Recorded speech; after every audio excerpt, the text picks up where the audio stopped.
शिक्षक ऑफिस के हमारे डीपीओ साहब और प्रिंसिपल साहब इस संस्थान के, उपस्थित अन्य पदाधिकारी, उपस्थित शिक्षक, छात्र एवं छात्राओं, आप सभी को जो है विस्तृत रूप में इस संस्थान के एक शिक्षक के द्वारा जो है राष्ट्रीय गणित दिवस क्यों मनाते हैं, ठीक है, श्रीनिवास रामानुजन कौन थे, उनका जो है मैथमेटिक्स में क्या कंट्रीब्यूशन है, उन सभी चीज़ों के बारे में आपको बताया गया। सबसे पहले तो जो आज यहाँ पर सम्मानित हुए होने के लिए जो छात्र और छात्राएं यहाँ पर उपस्थित हुए हैं, उन सभी को जो है मेरी ओर से बहुत बहुत बधाई, और सभी लोगों से आग्रह है कि एक बार ताली बजा के उनका जो है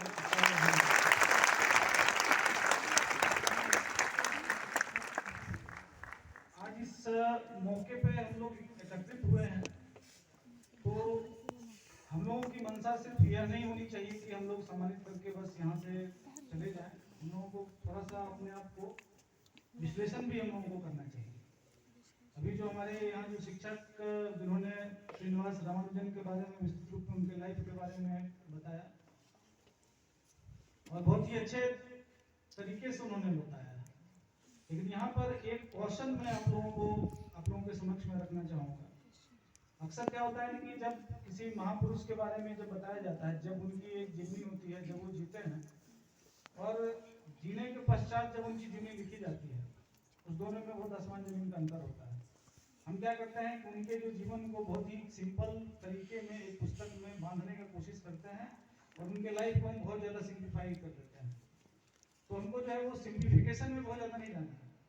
हमें जो है जो उन्होंने किया उससे हम सीख क्या ले सकते हैं और आगे क्या हम कर सकते हैं, वो हमको सोचना है और वो हमको करना है। और हमेशा जब होता है, जब किसी महापुरुष के बारे में हम चर्चा करते हैं, किसी जो पुरानी चीज़ों को हम लोग सेलिब्रेट करते हैं, उसमें एक चीज़ हम लोग भूल जाते हैं।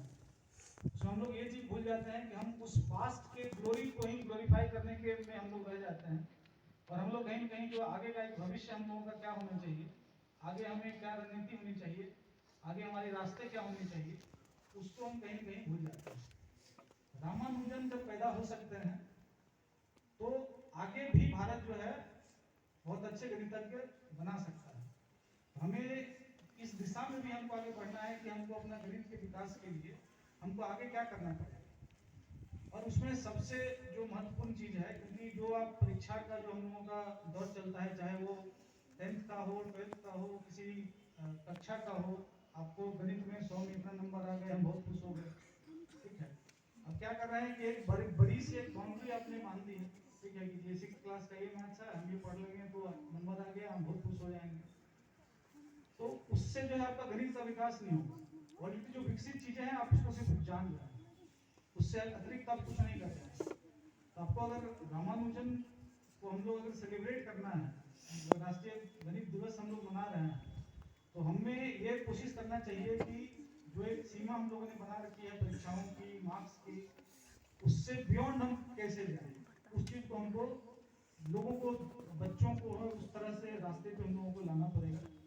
तो इसमें जो है शिक्षक का बहुत बड़ा रोल है। आज संयोग से कुछ शिक्षक ऐसे हैं जिनसे मैं पहले भी इंटरेक्ट कर चुका हूँ, अभियान विश्वामित्र में भी कुछ शिक्षक चेहरे मेरे सामने आ रहे हैं, तो उन शिक्षकों से मेरा अनुरोध होगा, और यहाँ पर जो अभिभावक भी आए हुए हैं उनसे भी मेरा अनुरोध होगा कि बच्चों को जो है आप जो एक पैटर्न है उस पैटर्न में नहीं बांध के उनकी सोच विकसित हम लोग कैसे करें, वो एक महत्वपूर्ण है।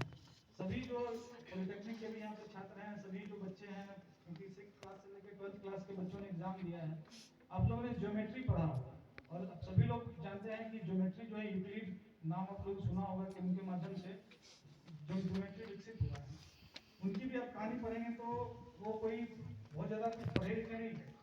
संयोग से उनका जो जब वो भेड़ चराने या कहीं निकलते थे तो उनको जो है वो अलग अलग शेप्स लिखते थे, पहाड़ों में जा रहे हैं कुछ उनको शेप्स दिख रहे हैं, उस शेप्स को देखते हुए आधार पर उन्होंने जितना भी आगे का उसमें विकास किया वो आया आपका। तो कहने का तात्पर्य है कि हर एक बच्चों को हम थॉट कैसे करें, बेसिक साइंस हम कैसे बढ़ाएं। तो जो शिक्षक हैं उनको बच्चों को भी प्रेरित करना पड़ेगा कि बेसिक साइंस हम कैसे लेके आगे बढ़ें। मैथ्स में जो होता है कि आप क्वेश्चन सॉल्व करना एक लोग होता है वो सिखाते हैं, बहुत सारे मैथ्स की किताब आप देखेंगे, ये बच्चों के लिए भी है, खासकर पॉलिटेक्निक के हैं तो उनके लिए भी है, और जो अभी हमारे 6 से लेकर 12 के बच्चे हैं उनके लिए है। आप उसमें देखेंगे बहुत सारे टेक्स्ट बुक होंगे। टेक्स्ट बुक में क्या होगा कि आपको एक चैप्टर पढ़ा दिया जाएगा, चैप्टर के बाद जो है एक क्वेश्चन होगा। बहुत सारे क्वेश्चन जो इस तरह से आजकल आने लगे हैं कि इसमें रहेगा टाइप 1, ठीक है, उसमें उस क्वेश्चन को दे दिया जाएगा, उसको आंसर कैसे करना है वो आपको बता देगा। वो फिर लिखेगा टाइप 2, फिर उसका क्वेश्चन रहेगा, उसका फिर आंसर रहेगा। तो ये जो टेक्स्ट बुक है ये बच्चों के जो इमेजिनेशन है, जो आपकी क्रिएटिविटी है उसको खत्म करता है, ठीक है। तो हम लोग भी जब आईआईटी की तैयारी जब करते थे तो आईआईटी की तैयारी में सबसे पहला प्लान ये लिए थे कि जो टाइप 1 टाइप 2 जो बुक में लिखे गए उसको हमको देखना ही नहीं है। हम टॉपिक पढ़ेंगे, क्वेश्चन सॉल्व करेंगे। हो सकता है कि जो माध्यम जो बताया गया है या जो प्रक्रिया आपको बताया गया है, जिस सिस्टम से वो क्वेश्चन सॉल्व किया गया है, और कभी कभी आपको ये खुद एहसास होगा, क्योंकि हम लोगों ने खुद एहसास किया है कि आपको जो है पता चलेगा कुछ ऐसे मेथड से आपने सॉल्व किया जो किसी बुक में नहीं है, फिर आपको लगेगा कि नहीं ये बुक में लिखा हुआ नहीं है, और इस मेथड से भी आप क्वेश्चन को सॉल्व कर सकते हैं। वो तब तक विकसित नहीं होगा जब तक आप जो है उस मेथड को जो किताब में लिखा गया उसको छोड़ेंगे नहीं।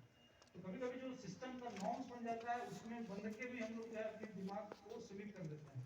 तो आज राष्ट्रीय गणित दिवस के अवसर पर सभी बच्चों से मेरा मैसेज यही रहेगा कि आपको अपने दिमाग को जो फिक्स नॉर्म है उसमें आपको सीमित नहीं करना है। आपको जो आपकी इस समाज में जो बन चुका है कि हमको जॉब भी लेना है, आईआईटी करना है, इंजीनियरिंग करना है, वो ठीक है, वो आपके जो प्रोफेशनल पार्ट है उसको आप करें।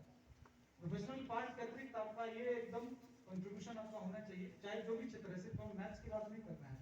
अभी कुछ बच्चे से इंटरेक्ट कर रहे थे, वो बता रहे थे कि मैकेनिकल इंजीनियर का कर रहे हैं, कुछ बच्चे जो हैं वो सिविल का कर रहे हैं, कुछ इलेक्ट्रिक का है और इलेक्ट्रॉनिक्स का है। जो जैसा कि प्रिंसिपल साहब ने बताया कि चारों विषय की यहाँ पे पढ़ाई हो रही है, तो एक फिक्स नॉर्म होगा। बहुत सारी चीजें होंगी, जैसे एग्जांपल के लिए आपको बहुत समय जो होता है इंजीनियरिंग के बाद आपसे हमेशा जाएगा, आप इंजीनियरिंग करके आएंगे, गांव में जाएंगे, वहाँ पे जो है कोई बुजुर्ग होंगे जिनका पूरा पूरा एक नियत रहता है कि बच्चों को डेमोरलाइज कैसे करें। उनको आप क्या पूछेंगे कि अच्छा चलो ये बल्ब जो है कैसे चलता है, इसको तुमको बदलने आता है, या आपको जो है एक बोर्ड जो होता है, बोर्ड में आपका जो है कनेक्शन कैसे होता है आपको पता है, आप कहिएगा तुमको नहीं पता है, तो आपको सिंपल सा वहीं पे बोलेंगे कि आपसे तुमसे छोटा जो मिस्त्री है जो बता देता है तुम इंजीनियरिंग क्यों कर रहा है। Yes sir. उस तरह की बातें आपके समझ में आएंगी। जो सिविल इंजीनियर है आपको आएगा कि कहीं पहुंचिएगा, आजकल जो है हर एक जो राजमिस्त्री है वो अपने आप को सिविल इंजीनियर से ज्यादा अच्छा समझता है, ठीक। तो इस तरह की समस्या आपको हमेशा आपको नहीं मिलेगी। तो हमारा जो है वो कहने का तात्पर्य यह है